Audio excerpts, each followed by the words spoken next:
Good morning, everybody, and welcome to Living Astrology with Janet.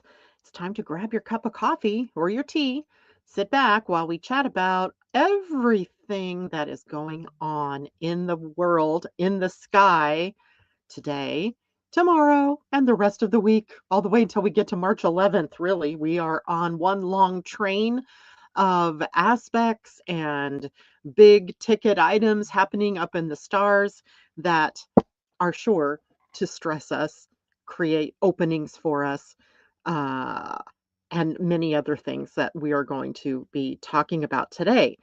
Hopefully, all of you had a great weekend. It was a very busy weekend around here on the Grimm Ranch where we had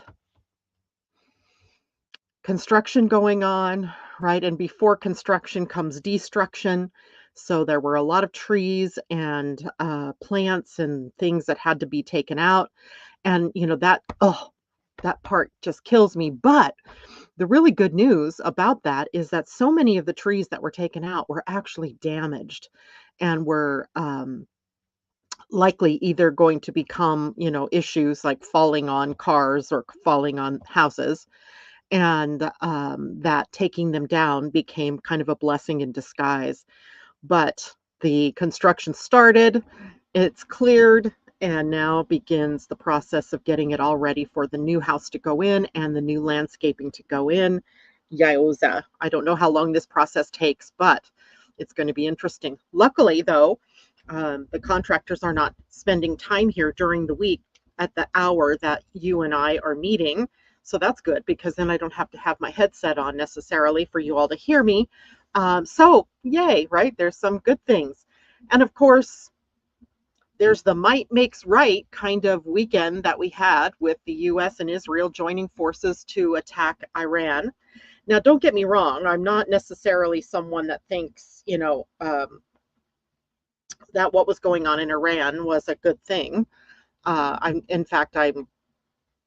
always like struck really dumb about what it is that causes people to think they can have so much control over others, as in a country like that. However, there's the whole point of, is it our job to take out the supreme leader and to cause such destabilization in an area of the world that's already so destabilized? That's the part that really gets to me because I don't know. But here it is written in the stars, right? With all of this energy, we're between eclipses. We have a Mercury retrograde. So we're doing things the old way, right? We're back in that old timey way of thinking and reactions upon emotional energy. And all of this is about our learning how to move forward without necessarily going all into that war mentality. And isn't it interesting that all of that happens in the week of peace? Peace, community. There is, the some of the more negative things that we talked about in that week of peace is the potential for nationalism and tribalism. And it seems, leaders that are grabbing power and doing things that, are not the right way to do them, or at least not in our experience, the way that things were meant to be done. And, here we have a president in the United States that just decides to go out and declare war without approval from Congress. This is a pattern we've already seen with him, flaunting the Constitution. But in the grand scheme of things, I'm not saying right or wrong here, but in the grand scheme of things, the Constitution was an agreement, right? It was an agreement about how this nation would be structured, about how we would move forward with that structure, and how we would organize ourselves around leadership, et cetera, et cetera. And because the 4037, which was activated highly last week, or 3740, excuse me, that even that very agreement is under scrutiny, right? And under attack, you might say, but also, causing us to really look at and revamp perhaps, or bring it into the moment, looking at what's sustainable in that agreement, what was not sustainable in that agreement. Have we lived up to the spirit of that agreement? And, that's just one of the issues, right? Just one of the myriads of issues that we could make out of this whole entire episode in our history right now. And here we go this week. Well, I wanted to point out too that earlier in the year, hold on, I'm going to tell you, I think it was from December 23rd. Hold, please. From December 23rd until it was early in this year, January something or another. It might have even been early February. Uh,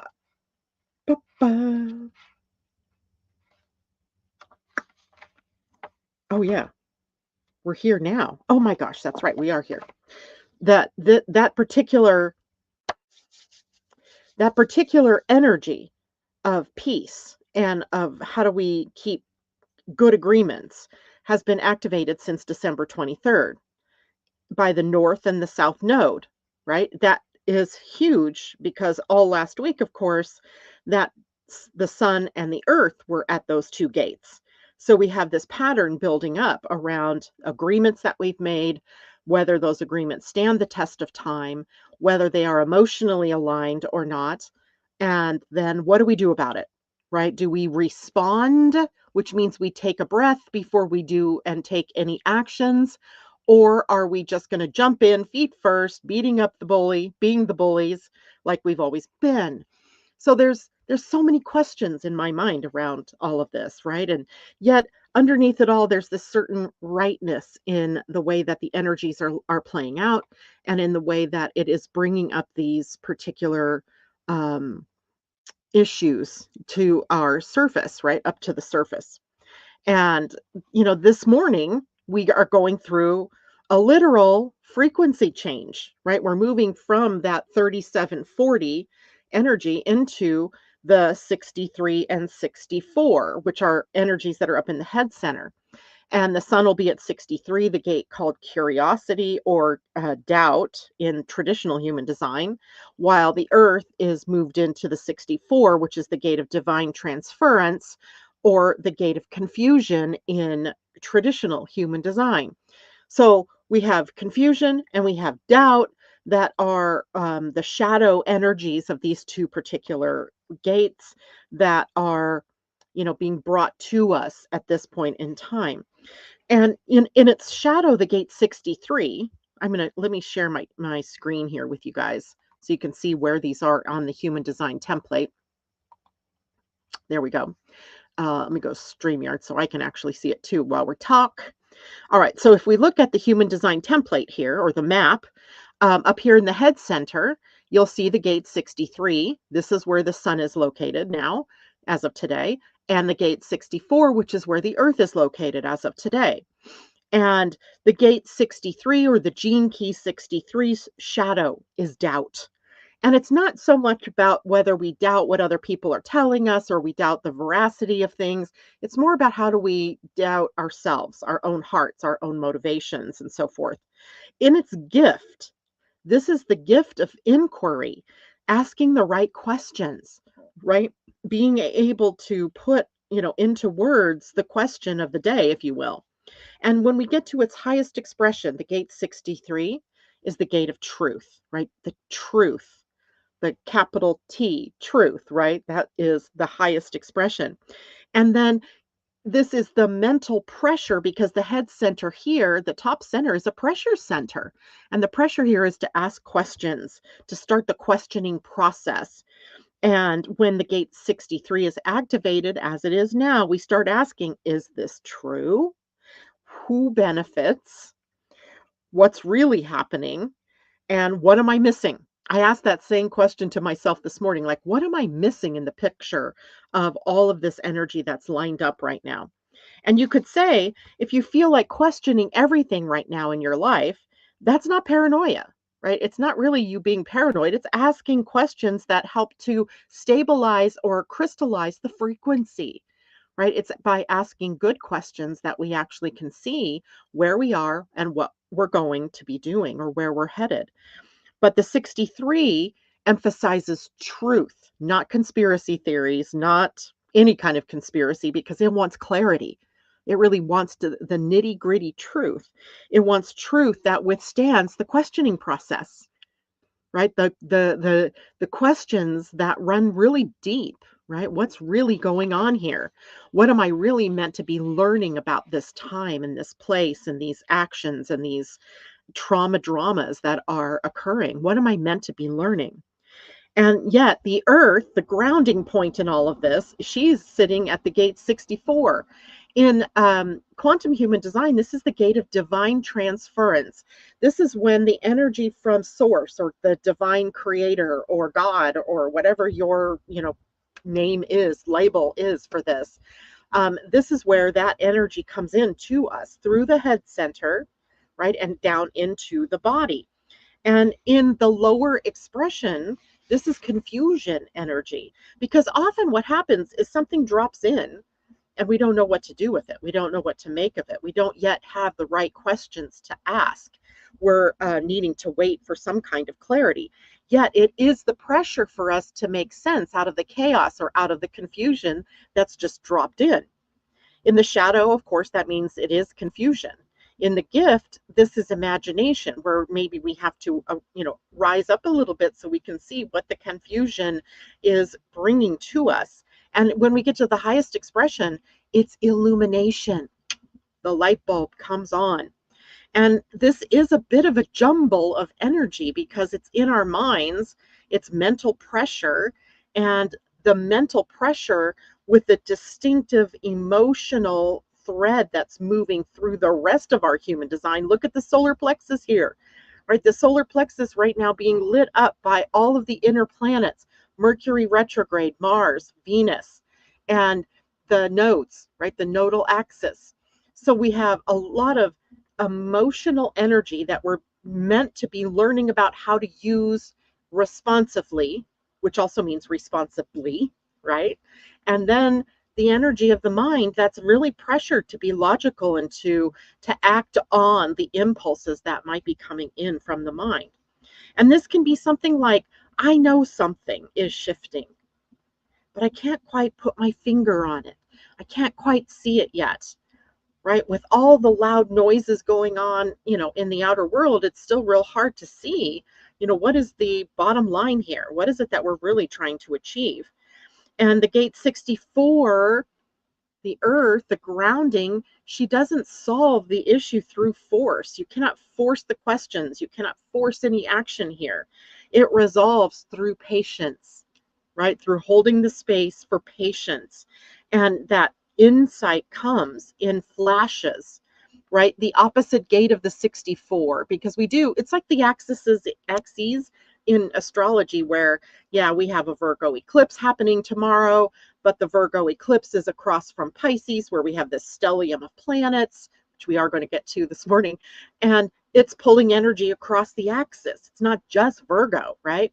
Well, here, the same idea, the 64 isn't pulling energy just from, what's coming in from the divine. It's also seeking from the gate 47, which is the revelation or the epiphany or the definition of the moving from confusion to clarity energy that is potentially right there. And yet that insight comes in flashes, right? It's intuitive energy. It comes in flashes. So we don't have all the answers right away, right? We just don't. We have to wait for that kind of clarity. And then when we look at the solar plexus activation here, right, all of the inner planets now sitting here, the inner planets are personal, right? It means it's not just affecting the outer world, it's affecting us personally. So we are all personally, by Mercury retrograde right now, being asked to step into grace, right? Recognizing that the energy of emotions rolls in waves and moods and has up periods and has down periods, and that we are not meant to react to the mood or to what the impulse is in the moment. It is so clear, right, that when we act from impulse, we ruin relationships. We get ourselves in trouble. We have these very feelings of retribution and of revenge and things like that, are not meant to be acted upon, but can get acted upon, unfortunately. We have Venus, our values and our self-worth and our relationships in the gate of turbulence. She's sitting here at the gate 36, which is a gate that is called crisis in some traditions and called chaos in others. And turbulence is another word where the emotional energy is sort of volatile. It's up and down.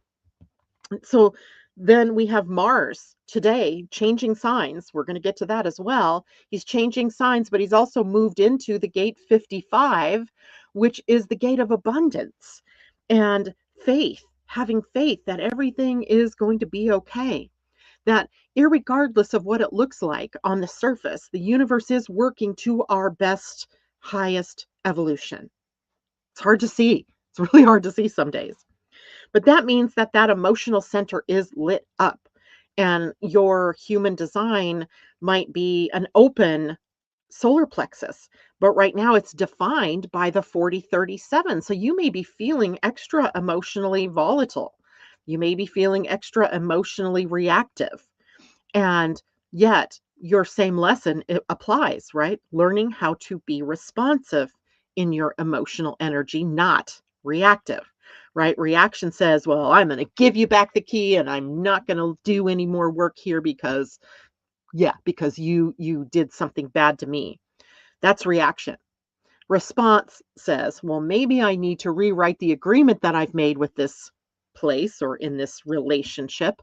And if it means that I relinquish a key and I don't do as much volunteering, I do it with consciousness. I don't do it with reactivity, right? It's very different energy. Now, Mars is also making a move today that we're going to talk about, and he moves into emotional territory. So that means that any emotional energy that's already there can become more volatile, more expressive, more lit up. So you could say this week as it begins is not a week for mental clarity. It's just not there. But it is a week for emotional intelligence, right? That's where we're headed. And this all being lit up as it is tells us that this is a great new beginning for that solar plexus evolutionary leap that we take next year.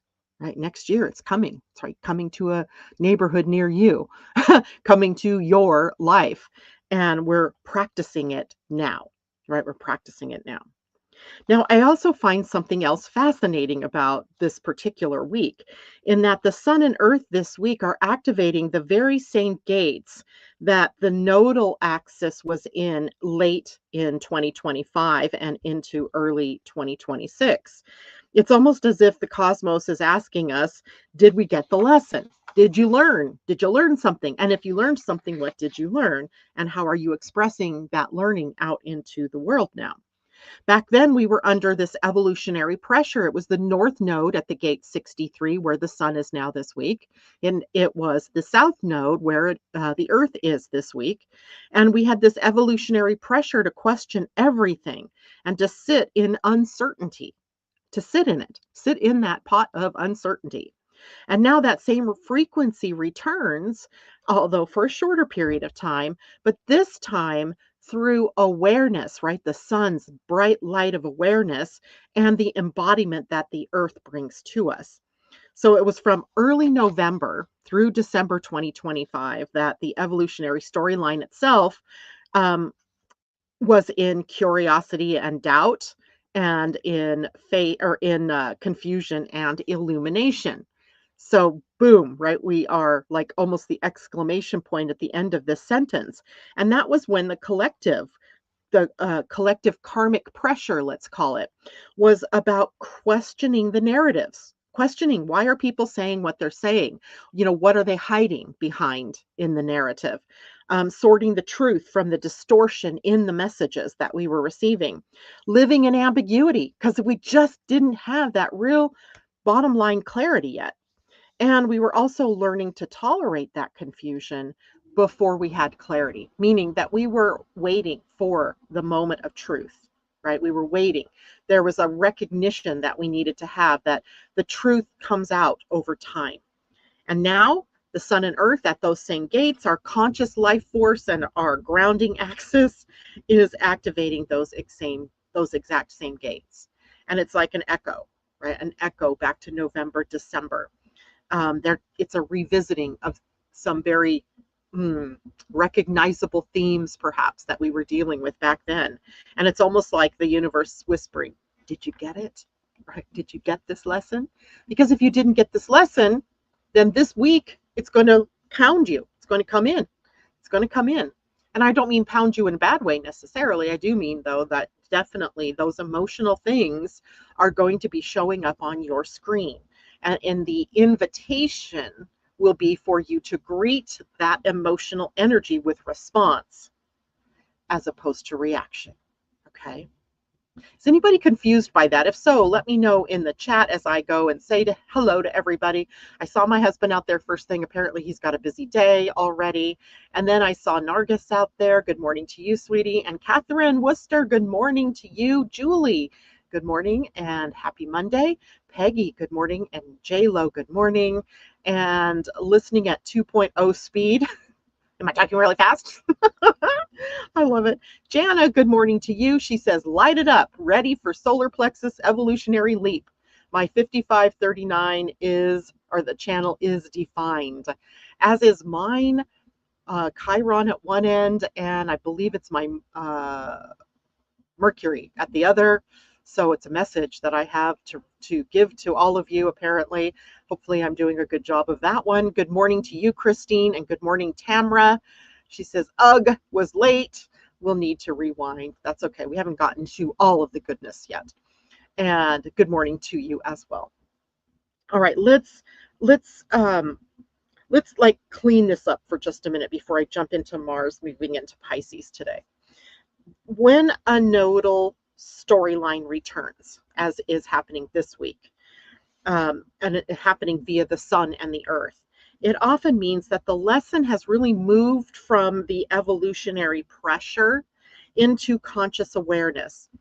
So likely we are all much more consciously aware of the pressure in the head that has been, causing almost this questioning process, but then that triggers doubt or that triggers confusion.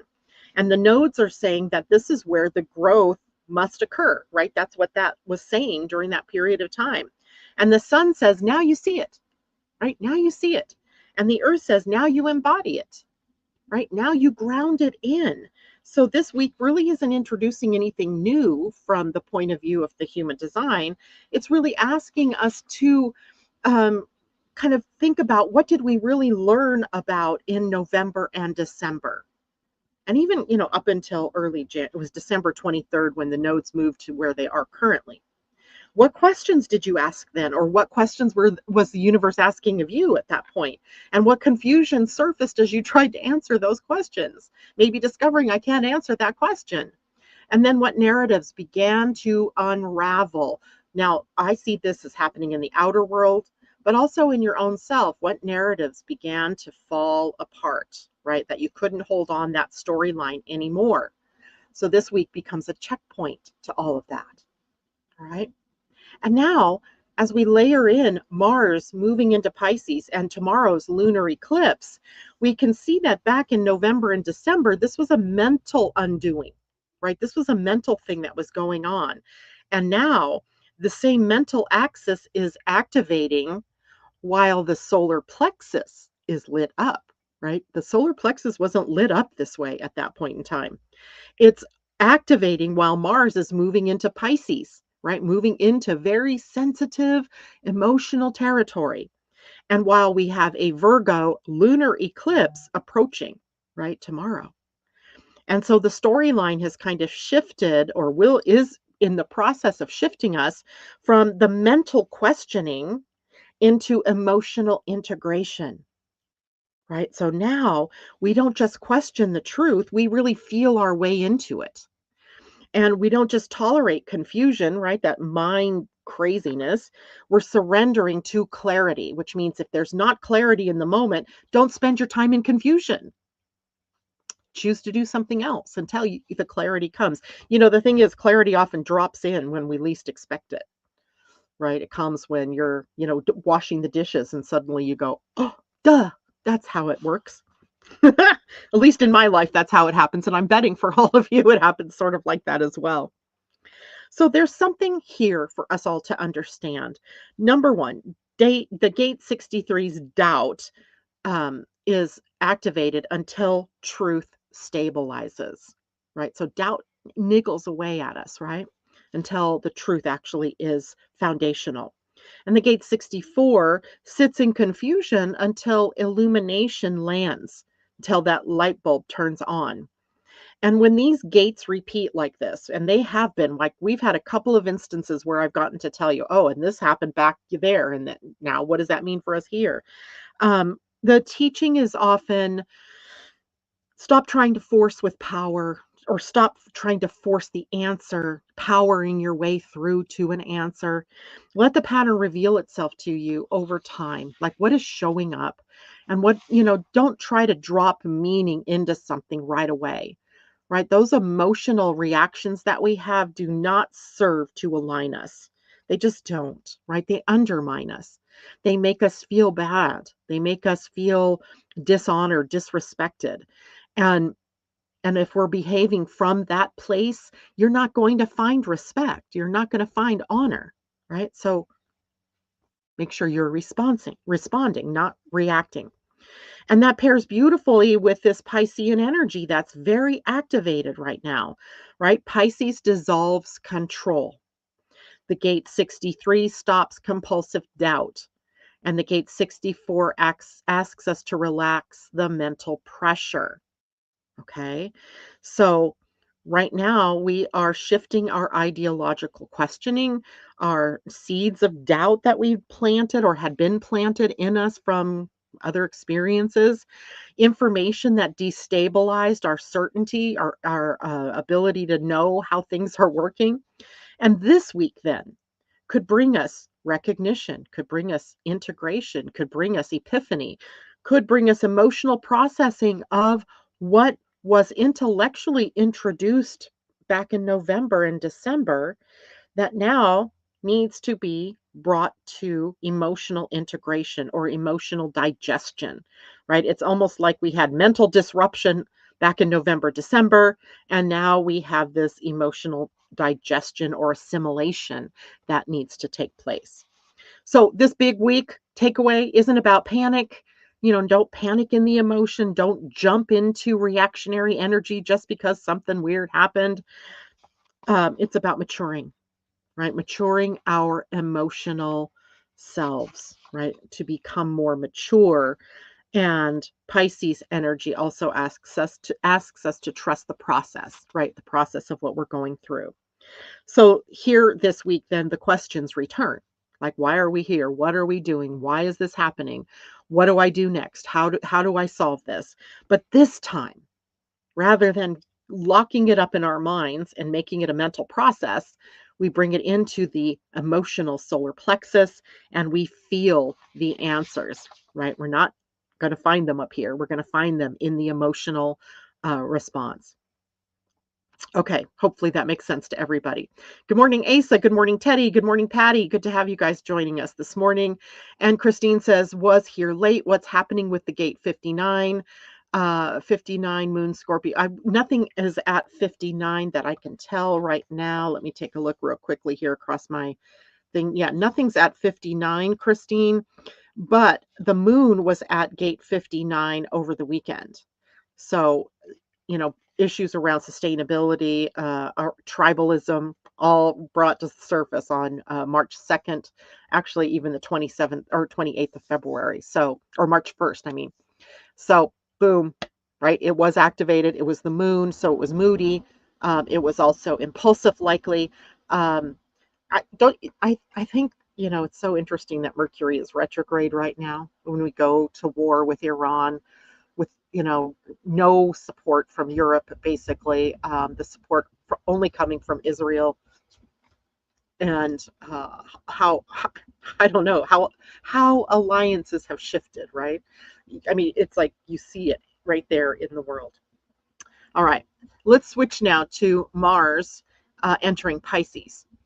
That's already happening today, and the heat enters the ocean now, right? Mars is the heat. It's the dynamic motion. He's the instinct.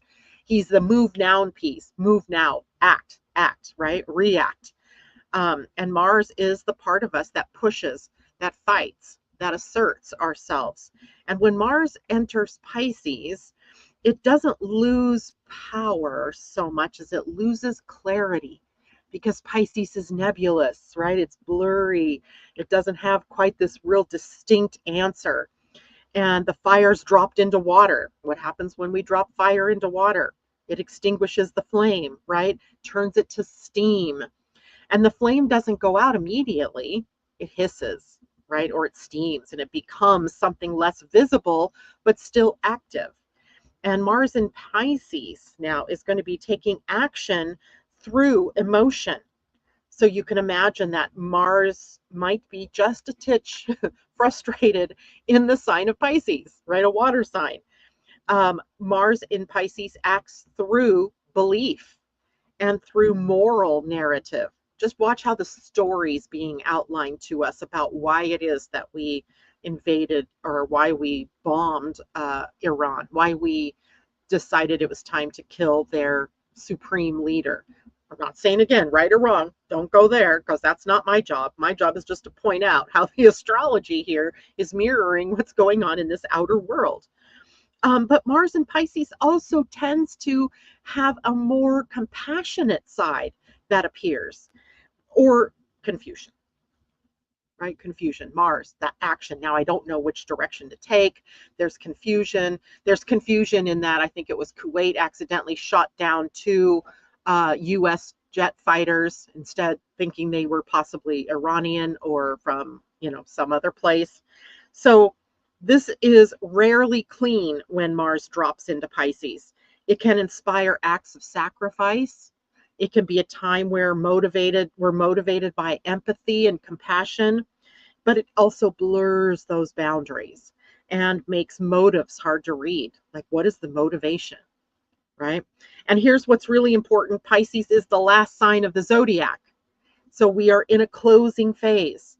And when Mars drops into Pisces, then action itself is entering this final chamber of the zodiacal year, right? We're getting prepped for what comes next later this month on the 20th, right? With the spring equinox.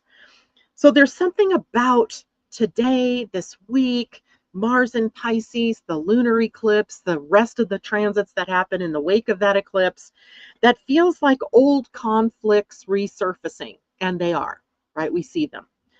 Old emotional narratives that are rising, right? Look at your own personal life and the things that that you've been experiencing over the weekend or through the end of last week that feel like old messaging, old narratives, old storylines that are on repeat, right? I can see it in my own family. There are things that are on repeat, and unfinished business that comes back around to bite you in the rear end, right? You didn't take care of it then, so you have to take care of it now.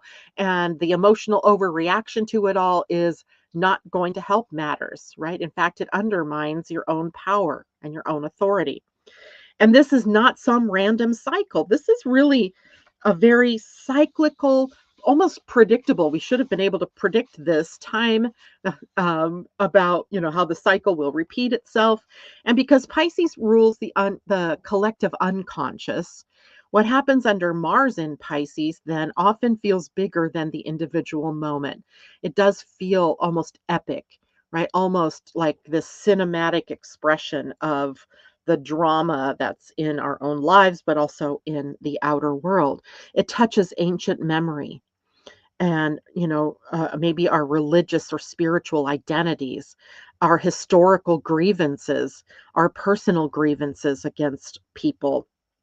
And then tempts us to spiritually justify the actions that we're taking, even though if we're taking the same actions from the same energy, it's almost like insanity, right? You're just bumping your head up against the wall.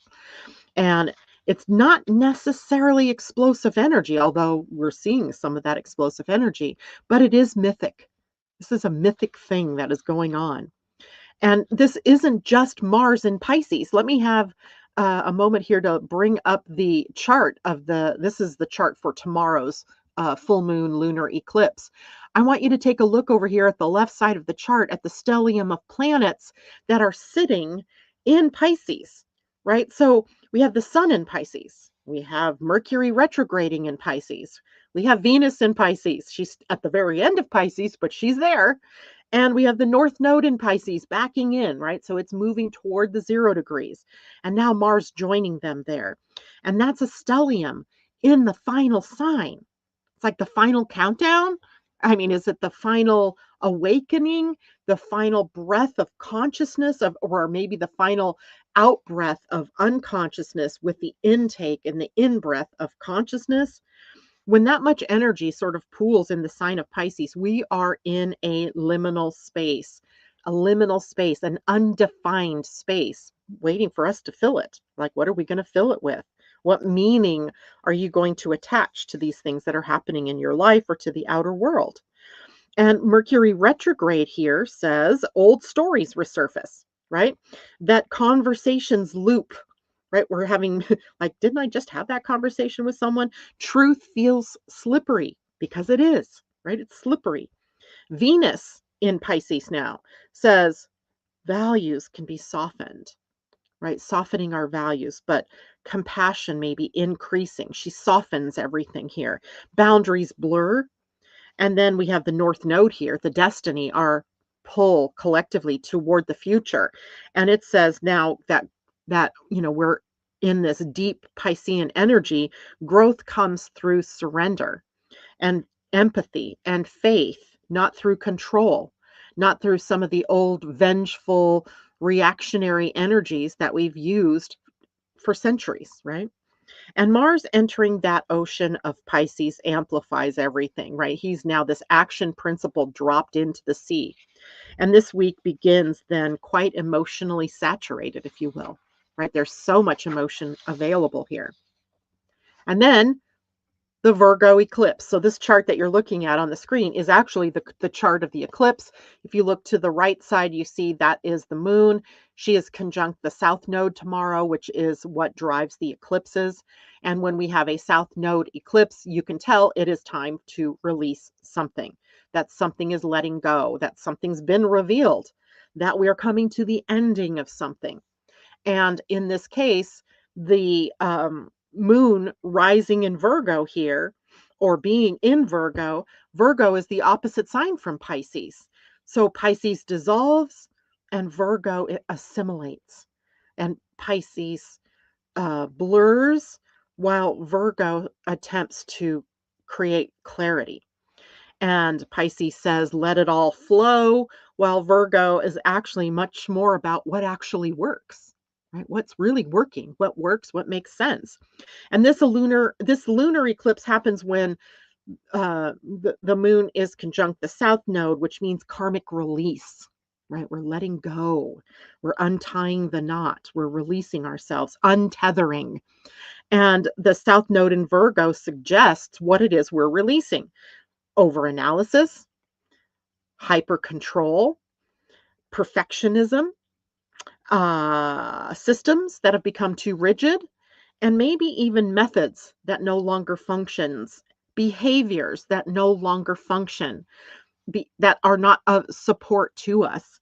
And this eclipse is not dramatic just for the sake of drama, really, because Virgo doesn't, it's not a sign that typically we think of as burning things down. Virgo cleans them up, right? Virgo bats cleanup. It is an eclipse nonetheless, which means that the exposure can feel rather stark for us, right? The emotional exposure, the feeling energy, the moods that we're experiencing. And yet, something is becoming quite undeniable to us, right? That something in our personal lives is wrong, that we need to course correct, that something in our outer world is wrong, something is being shown to us that is inefficient or is unhealthy or is unsustainable, right? And it must be corrected. So the lunar eclipse often will set about the release point, the letting go, the culmination, where beyond this point, we can't go on the same way as it has always been done. So it'll be interesting to see because, eclipses are a moment in time. To be sure, right? Tomorrow we have the lunar eclipse, but we've been in the window of the eclipse season, right? That began with the solar eclipse earlier in the month of February. And as we are moving through this window, it doesn't end just because the eclipse happens tomorrow. It's really activated this energy until the next series of eclipses in August, right? So we have 6 months ish of this energy that we can deal with, the emotions and the waking up from the deep sleep that we've all been in, and the clearing out the sleep from your eyes and learning about emotional integration and emotional response. So it's really, a very interesting time. And often those eclipses, come with some drama and some traumas, but that's just the distraction maybe. The deeper work lies ahead of us still, right? Yet there's also a Jupiter influence in this lunar eclipse, as Jupiter is the only planet really close to any kind of, other than the moon and the sun in their relationship, and the nodes, of course, sitting there. Jupiter's the only other planet that really comes close to any kind of relationship with this particular eclipse. And this kind of helps to steady the whole thing in a way. And Jupiter's down here in Cancer. You'll see it at the lower right side of the chart. I should have circled it before I scanned this chart this morning, but I didn't. But it's, down here, Cancer. And the moon in Virgo is in a sextile to the Jupiter in Cancer placement. And a sextile is a harmonizing feature, right? It tries to harmonize these two energies. And the sun in Pisces is in a trine to Jupiter and Cancer. They're both in water signs. So that is another indication of a flow that can be established between Jupiter, the growth and expansive qualities. Jupiter in the traditional astrology rules Pisces, right? Pisces was ruled by Jupiter in the more traditional zodiac, and only became the ruler of Sagittarius as time rolled forward, right, in the more modern sense. So if you think about the ruler of the sun in this particular eclipse, we get an idea that if we focus on our inner spiritual growth, on cleaning up our emotional reactivity into response, that we have a grand opportunity to grow and expand at this point in time. It's huge, right? Now, Jupiter, let's look at the sign he's in. He's in the sign of Cancer, which is very protective, nurturing energy. It is concerned with homeland and safety. And right now, Jupiter's still in retrograde. So even in retrograde, he holds emotional wisdom here.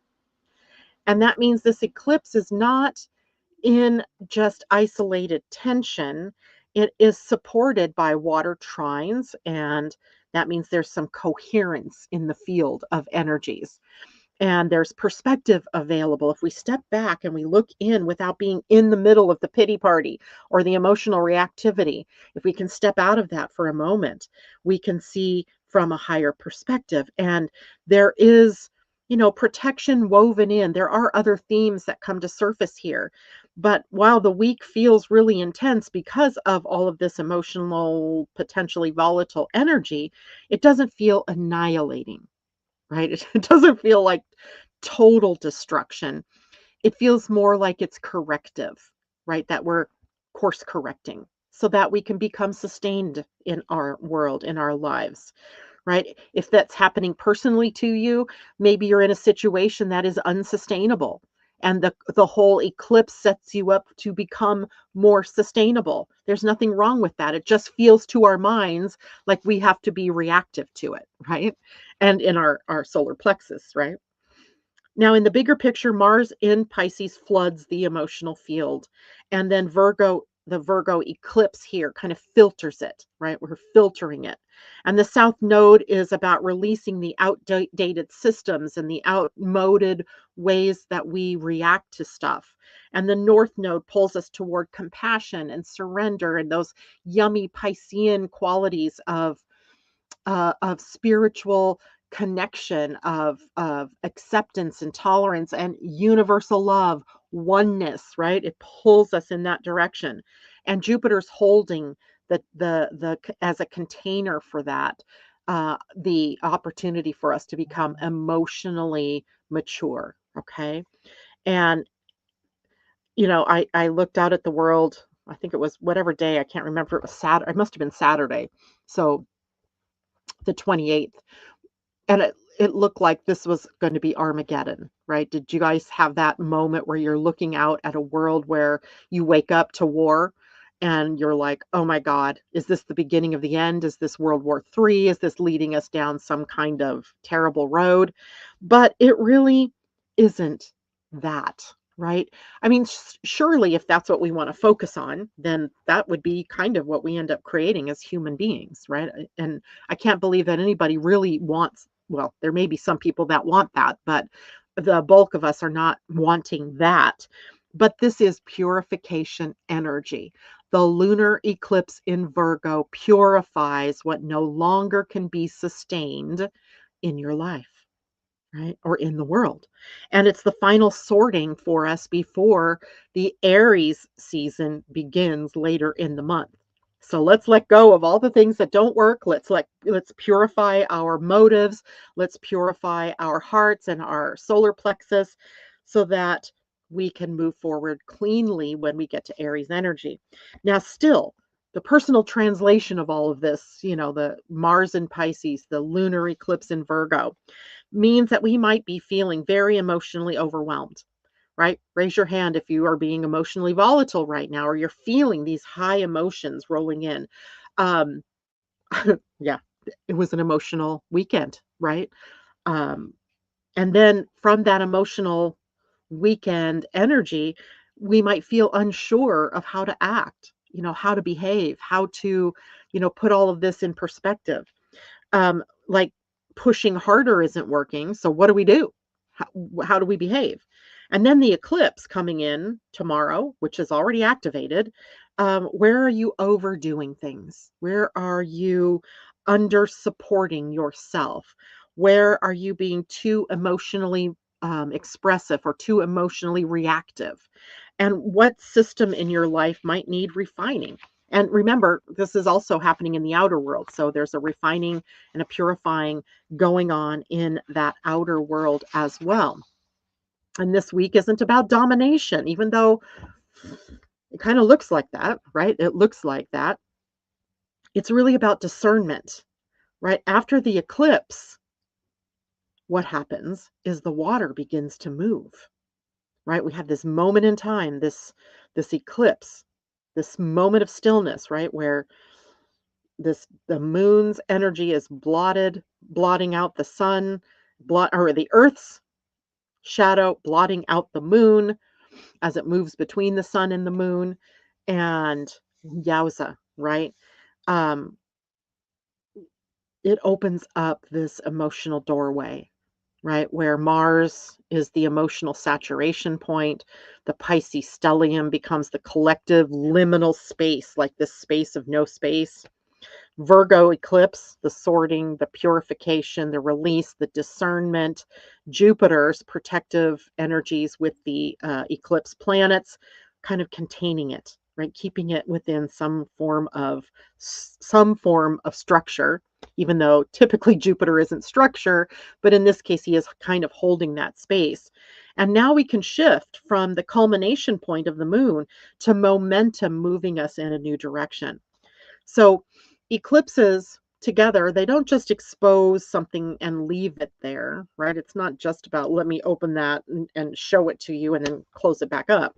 It they sort of destabilize the equilibrium for a reason, right? And then the rest of the sky, the rest of the planets, they sort of respond to the opportunity that the eclipses have opened up for them. So archetypically, right? We're not saying that the planets cause the problem, but archetypically, there's something that's opened up, or something that's closed out, and then we are at a moment in time where we can pivot. We can kind of look at this as a turning point in our own lives, but also in the greater, wider world.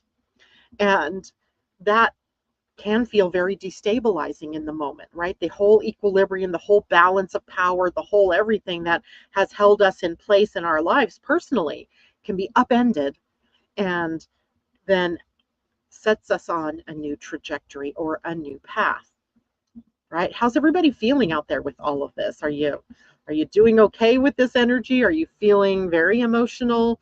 What's going on? Christine says her Mercury and Sun are in Pisces. Happy birthday, Julie.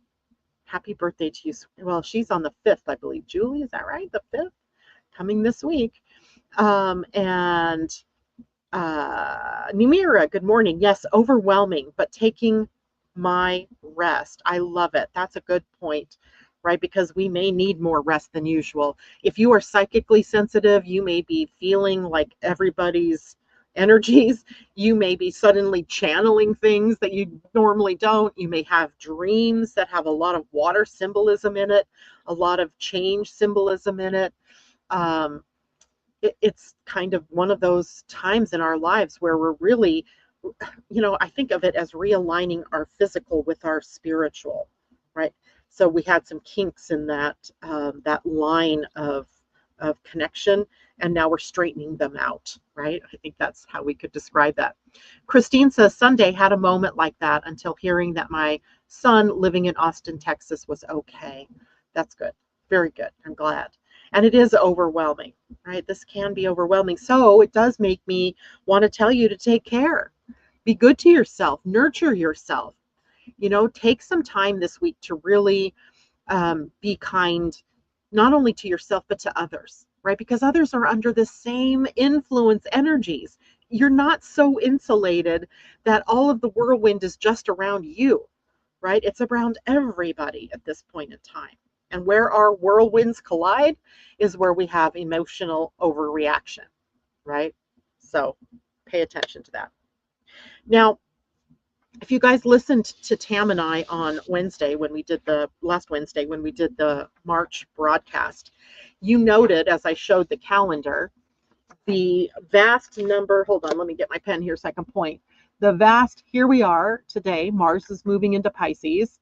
Here we have the full moon lunar eclipse tomorrow, but look at this long train of activating things happening from the eclipse all the way through next Tuesday. One after another, after another, after another, and culminating with Jupiter moving direct. And I don't know that I've ever seen, usually what happens after an eclipse is we have this pause, right? We get this moment to sort of take in everything. We don't get that this time. We do not get that this time. On Wednesday, Venus sextiles Uranus, and right after the eclipse, there's this subtle, I don't know how subtle really if this will be, but Venus is the soft, compassionate planet, right? Self-worth and economic as well, but she's porous in Pisces, right? She's like a sieve. This energy's flowing through here. And Uranus in Taurus disrupts resources, values, and stability. Have you noticed what's happened to the stock market since the war started on Saturday? Right? It's tanking. It's tanking because the Straits of Hormuz are blocked, and that means oil isn't getting out of Iran and other places in the Middle East out to the world. So oil prices are increasing. So we can see there's this bit of volatility going on, even though it's a sextile. A sextile just kind of is making it easier for this thing to really go out into the world. And a sextile does present us with an opportunity, however. And the after eclipse opportunity is to maybe, first what's been exposed are things that are not working. And so the sextile comes along and says, maybe we can have a values shift. Maybe we can shift how we think of things and how we work with things. Maybe we have sudden insight into the relationships that we have because Venus rules relationships.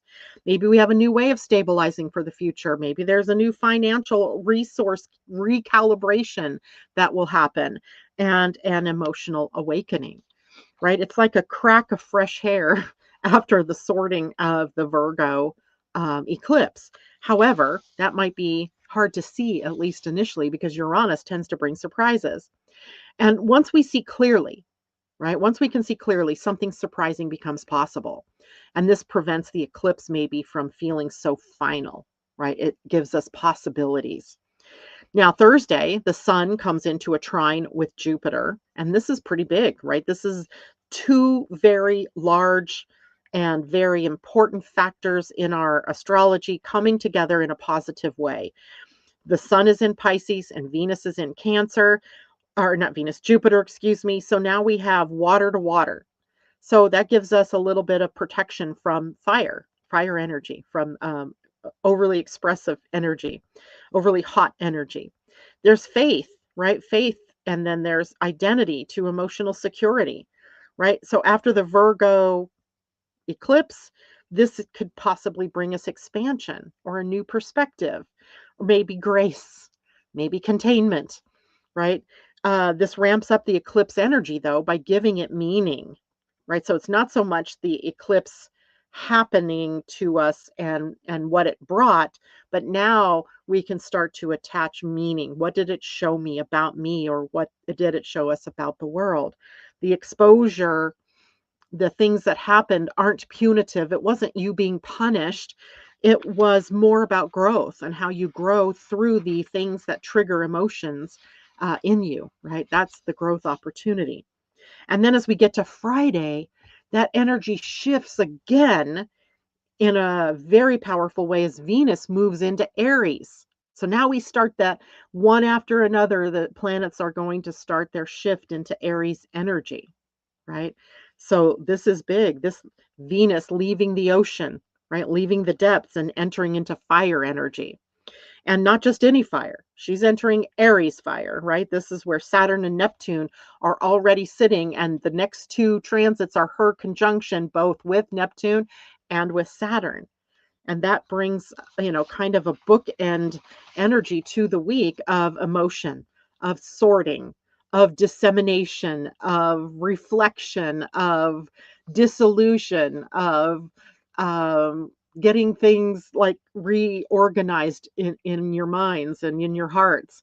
Venus entering Aries, we're going to talk more about these things on Friday when we go through, the weekend. But this ramps up this eclipse in a way. It really pushes the energy forward.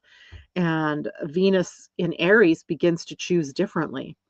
And then, of course, after the two conjunctions to Saturn and Neptune, she'll go on to sextile Pluto early. I think it's on Sunday, actually. And that's a collective transformation that we'll be taking a look at, where maybe some strategic values shift or influence changes, or the collective idea of power recalibrates. And then Monday, Jupiter turns direct, like the exclamation point at the end. So all of this emotional growth, this emotional saturation, this sorting out of who we are, and the discernment energy begins to move forward again into the outer world. We begin to see it in that outer world. It's sort of the exhale. Jupiter, the biggest planet in our solar system other than the sun, moving forward, right? This tells us that this energy is really ramping up in the way that it's going to express in the outer world, even though it's still in a closing phase, because we are at the last zodiac sign, with planets starting to take their energy, what they've learned through their previous round of exposure in the zodiac, and they're moving it into new expression in Aries. As you are also taking those new things that you've recognized within yourselves and moving it out, hopefully, into your lives. All right. I hope this makes sense, right? I hope everybody is understanding how all of this is about our expansion, our growth, our evolution, right? To put it in those terms. And, it's not that there's an end to a story here. This is accelerating a new story, perhaps, right? And what happens next kind of tells us what the turning point is that we are requiring, that we want, that we are embracing. And, for some of you, this may be a closing chapter, right? This may be the end of something, the end of a job, the end of a financial situation, the end of a housing situation. It's hard to say, but you got to look to your own chart to see where this is happening. And some people are finishing this, right? Others, are asked to set the stage for what comes next. I think the completion is the stage being set for what comes next. For others, it's going to be recalibration, retooling, rekeying, reevaluating, resorting the things that are going on. It could be corrective, right? And prompt us to, take a look at the whole big picture and, just make some changes. Either way that it is for you, it is coming to an ignition point of something new for all of us, right? For all of us. All right. Yeah, let me pull a card for the lunar eclipse. The other day I reached for cards down here and ended up making a total mess. Uh, hmm. All right, let's do some soul coaching cards. This is a deck by Denise Lynn called Soul Coaching. And this will be, I think this card is going to be representative of not only the eclipse, but maybe the energies of the week itself. How do we meet and greet that incoming energy? And oh, this is a big one, right? There's even a full moon behind the card. With gratitude. Look at that. I couldn't have picked a better card. It's a beautiful card. It's gratitude. So let's see here. And it's card number 26. 26 is an interesting number because it becomes an 8. And an 8 is always about empowerment, your personal power. So the card's meaning is this: the universe is grateful for you. Appreciation for everything flows through you in great bounty. Cherish the preciousness of life and everyone and everything around you. Your soul wants you to know this. Gratitude is the secret to a joy-filled life. True thankfulness can work like modern-day alchemy, yielding happiness and peace beyond imagination. And it's so simple. Find what's good and wonderful in every moment. No matter what's happening around you, there's always something to be grateful for. Whatever you appreciate in life will grow. So discover what you're thankful for, even the people and the situations that you found challenging, and watch miracles unfold. Oh, this is perfect. The affirmation for this particular card says, "This is a glorious time to be alive, and I am so grateful." Gratitude. It's a great card. Look at the face, right? Look at her face. It's purely joyful. All right. Well, I'm glad, Amy, for your suggestion to draw a card. Thank you all for joining me this morning. I'll see you on Friday. Bye for now.